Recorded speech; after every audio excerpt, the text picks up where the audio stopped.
The state of Arkansas is cracking down on human trafficking, and it's causing concern. We're talking to an immigration lawyer what these raids are all about. And an executive order from President Donald Trump are already impacting families. We're learning how suspending the U.S. refugee admissions program has people in our area sitting in limbo. And a new survey shows locals want more options to get from place to place in town. Tonight, we're sifting through the data and the challenges that come with the growth in Northwest Arkansas. Covering news where you live. This is 5 News at 6. Thanks for watching and welcome to your 5 News at 6 on 5 Plus. I'm Lauren Spencer, and Alexandra and Darren both have the night off, but Chief Meteorologist Scott Covert is with me. Scott, it's Friday. People want to know what Mother Nature has in store for this weekend. What can you say? You know, it's going to be a good weekend overall. Is it going to be perfect? Yeah, probably not, but it's going to be a good weekend. Today wasn't a bad day. It was a good day. It was warm. That warming trend continued. Some of us got into the 50s. If not you, all of us got into the 40s or 50s. That's the good news. Now, of course, we're cooling down. If you got plans out there this evening, heading off to the movie, you got a dinner, you're going to want that coat for sure. Upper 30s currently, Northwest Arkansas, mid to upper 40s, even some low 50s out there still in the River Valley, but those numbers are going to continue dropping into the overnight hours, probably down into the low 30s by the time you wake up tomorrow morning. Temperatures overall today were notably warmer. Still, even 24 hours ago, we're actually about 11, 16, 13 degrees warmer than where we were last night. So that's a good news, right? And that trend is going to continue into the overnight hours as those winds stay out of the south, 5 to 10 miles per hour. That southerly wind is what's going to drive temperatures tomorrow actually a little bit warmer. Overnight, we'll see those skies stay mostly clear, but by early in the day, right around the time that sun's starting to rise, we'll actually see a few clouds building into the area. Let's call it partly cloudy to mostly cloudy at times tomorrow. But highs, despite those clouds, are still going to warm up nicely into the low to mid 50s out there. We'll track that in more detail. We'll also have to take a look at that low rain chance this weekend.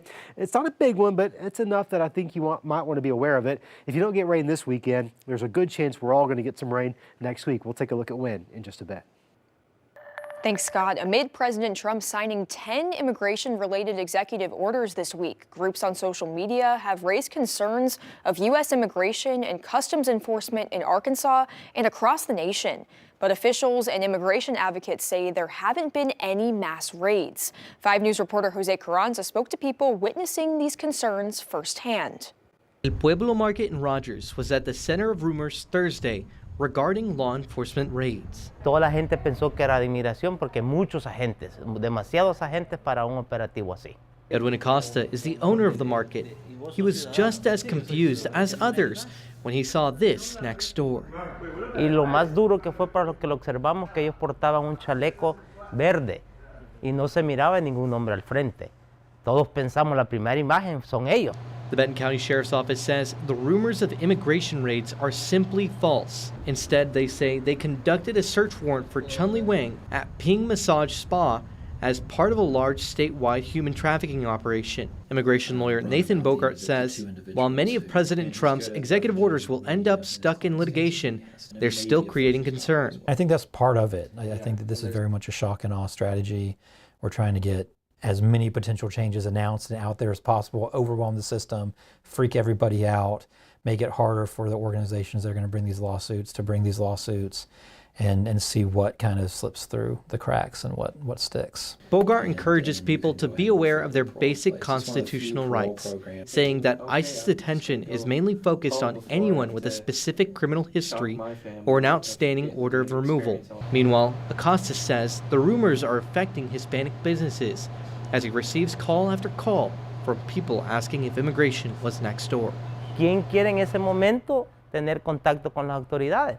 Si sabiendo que el presidente, pues él ha hecho que pues nos persigan prácticamente así. There's a lot of misinformation out there, and rather than just panicking when you see something that could be detrimental on social media, it's important to try and get that information verified. In Rogers, covering news where you live, Jose Carranza, 5 News. More now on that statewide human trafficking crackdown. Attorney General Tim Griffin says his office worked with local authorities to shut down illicit massage parlors, including one in Rogers. Chun-Li Wang is facing 1 count of second-degree sexual assault after a raid at Ping Massage Spa along South 8th Street in Rogers. The raid also resulted in 1 arrest in Harrison, along with 2 in Jonesboro. Griffin says 17 victims of human trafficking were identified and 16 received aid. January just happens to be National Human Trafficking Prevention Month. We didn't plan this to be in January. This has been literally about 2 years in the works. The Attorney General thanked each department in coordination with the investigation. We'll have more information on the operation coming up tonight at 10.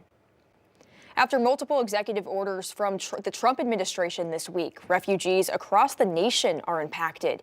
5 News reporter Kayla Davis spoke to one nonprofit in the area dedicated to finding refugees safe homes. Kayla, what has changed for this group? Lauren, 11 families, a total of 36 refugees were set to come here to Northwest Arkansas next week with the help of that refugee resettlement agency, Canopy NWA. Well, Canopy had to call their families this week and share the bad news that they won't be reuniting after all. This all comes after President Donald Trump signed an executive order on Monday suspending the United States Refugee Admissions Program. The order effectively pauses any new refugees from entering the country despite any previous approval for the next 90 days or more. Joanna Krause, the executive director of Canopy, tells me these families have gone through months of security screenings, background checks, and medical health checks to qualify for this program. The fact that someone comes to the United States, it's not necessarily because they wanted to. Who wants to flee their home? No one wants to be pushed out of their home. This is the only option. President Trump has ordered federal officials to report back whether the program is in the interest of the country at the end of the 90-day suspension. Kayla Davis, 5 News. She did make it clear that something like this would happen. What she didn't do was tell the rest of the court, hey, I'm going to follow through in this promise. Drama at the state Supreme Court. Chief Justice Karen Baker was sworn in on January 1st and has been in the news a lot since then. The court had a 3-hour meeting Thursday to talk about it and a lot more. 5 of the 6 other justices in the court strongly disagree with Baker on what she does and does not have the power to do. She campaigned on making the court more transparent, and that's where the trouble started. Justice Sean Womack says they called a meeting because Baker was hiring and firing people without consulting the other justices. Amendment 80 says the Chief Justice shall administer those policies. The Chief Justice says administer means take charge. The other justices, these 5, say, no, administer means you carry out policies that we've created. These disagreements are leading to some contentious moments. We'll dig a little deeper into the drama on your 5 News at 10. New tonight, we're learning a former teacher in Benton County has been arrested by Springdale police after he allegedly sexually assaulted a student. Robert Beard is now facing charges of first-degree sexual assault, internet stalking of a child, and traveling with the purpose of unlawful sex act with a minor. Police say they were told Beard picked up a child from a dance at the school. Another school employee is alleging to have followed and called the police, which prompted a traffic stop. Arkansas Arts Academy confirmed Beard was fired in July 2024 and was a computer science teacher at the academy for 2 years. Oklahoma's top prosecutor is asking the Federal Bureau of Prisons to transfer an inmate to state custody so they can be executed. They're asking to have George John Hansen, who is serving a life sentence in federal prison, into the state's custody. Hansen was sentenced to death in Tulsa County, Oklahoma, after he was convicted of carjacking, kidnapping, and killing Mary Bowles after he, an accomplice, kidnapped the woman from a Tulsa shopping mall. He's currently serving a life sentence for several federal convictions that predate his state death sentence. AG Genter Drummond is citing President Trump's executive order to the DOJ to more actively support the death penalty. Governor Sarah Huckabee Sanders is releasing more money for disaster aid relief after the Memorial Day storms. The governor signed an executive order amending Proclamation DR 2405. This will provide over $216,000 in additional funding from the governor's Disaster Response and Recovery Fund. The money can be used by the director of the Arkansas Division of Emergency Management to offset both the program and administrative costs related to storm damage. A new transportation survey by the Northwest Arkansas Regional Planning Commission shows that a growing number of locals want to see more transportation options. 5 News reporter Jacob Luthi takes a closer look at the data and the transportation challenges that come with a growing population.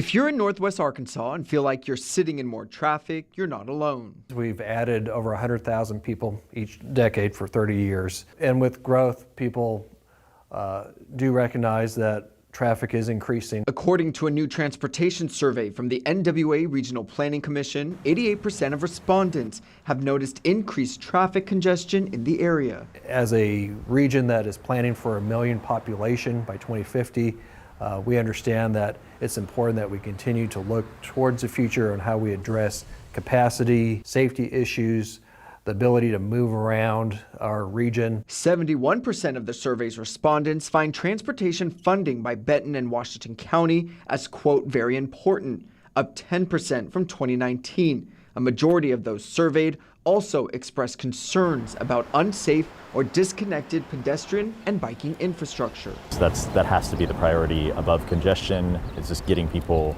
where they're going safely. Fayetteville Mobility Coordinator Dane Eifling says the city has put an emphasis on making diverse forms of transportation safer. Not only are we seeing the data and the fatalities and the serious injury accidents and how that's affecting cyclists and pedestrians, and it's also the biggest emphasis for a lot of the road programs now, that we're looking at vulnerable road users especially, and trying to get them separated from car traffic. And Tim Conklin with the NWA Regional Planning Commission says fixing transportation is not just about building new roads. Transportation is housing, and I think it's very exciting to see cities up and down the corridor look at their land use plans, their development patterns, and are we building communities that create a high quality of life, livability, the ability to walk, bike, and support transit. Covering news where you live, Jacob Luthi, 5 News.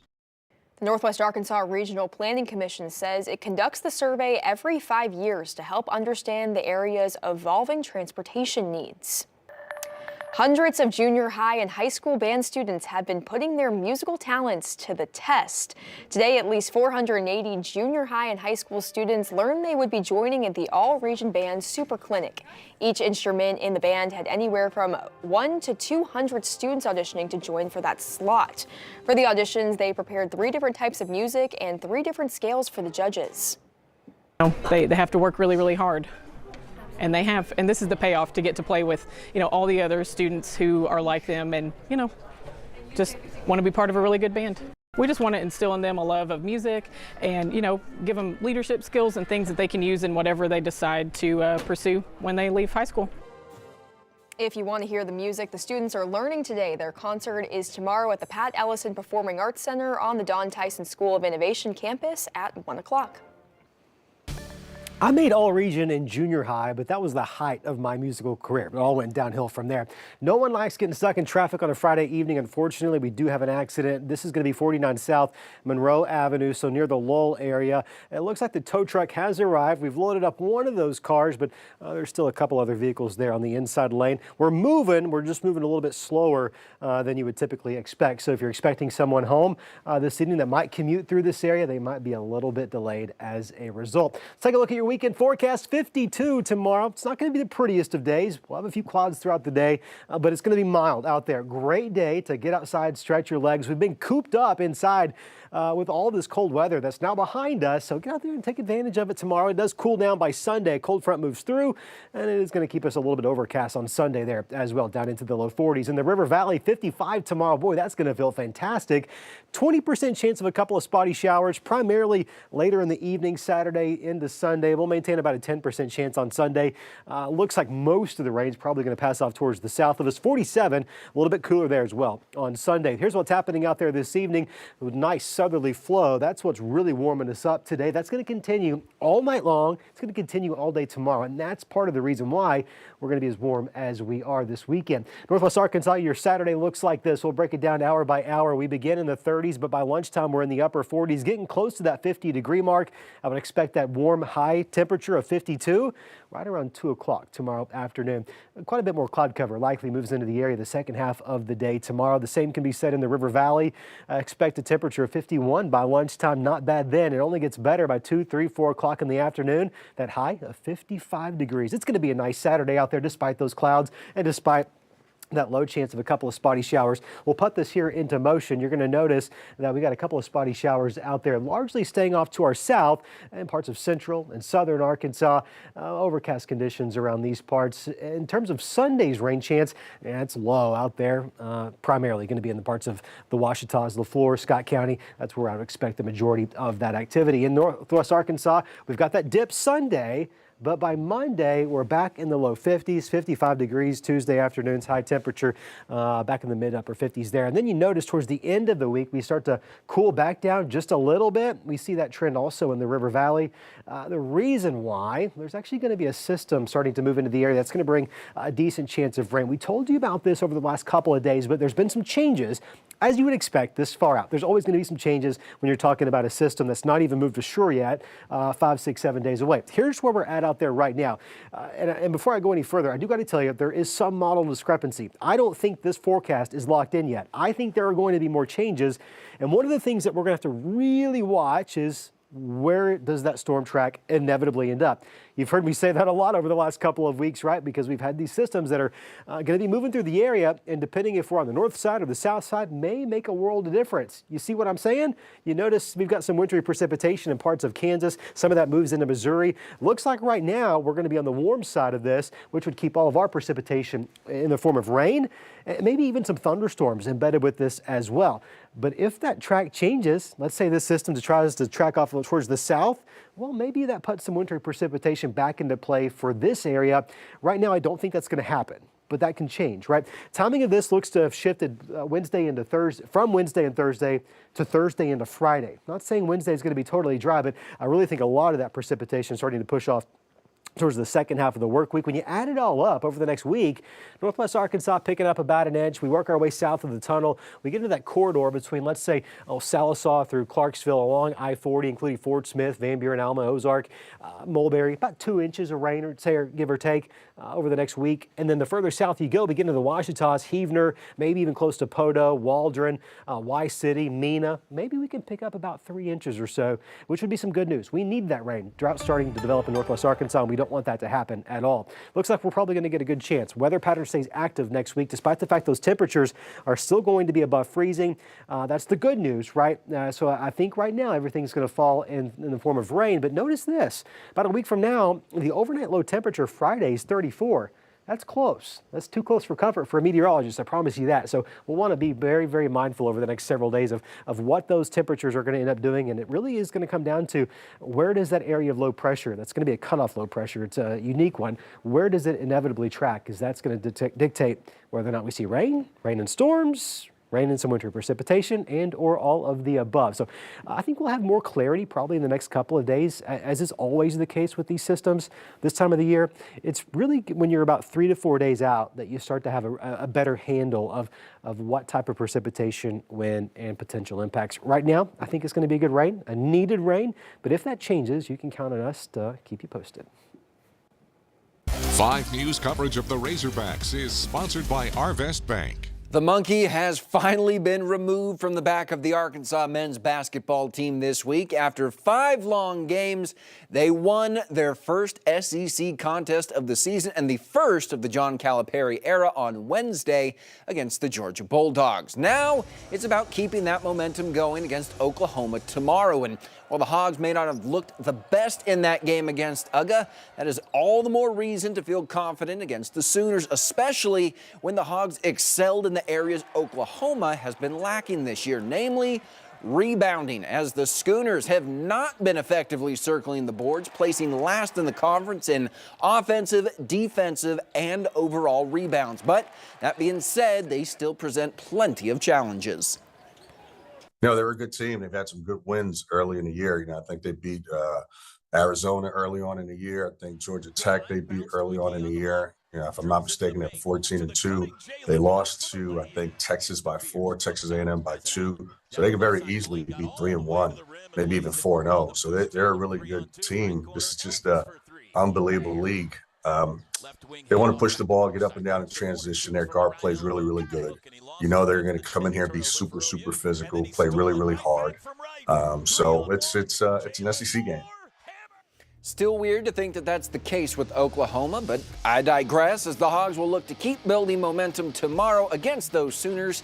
Tip-off at 7:30. Tonight, though, Bud Walton belongs to the gymnastics team as they host the #2 ranked team in the country and defending national champion, LSU Tigers. The Razorbacks will be looking for their 4th win over the Tiger Queens since 2003 and their first win since 2023 when they sold out Barnhill Arena. Now, it will be a tough ask, though, as LSU ranks top 4 in the country in every single event. However, if I've learned one thing here, it's that you never count Jordan Weber's girls out.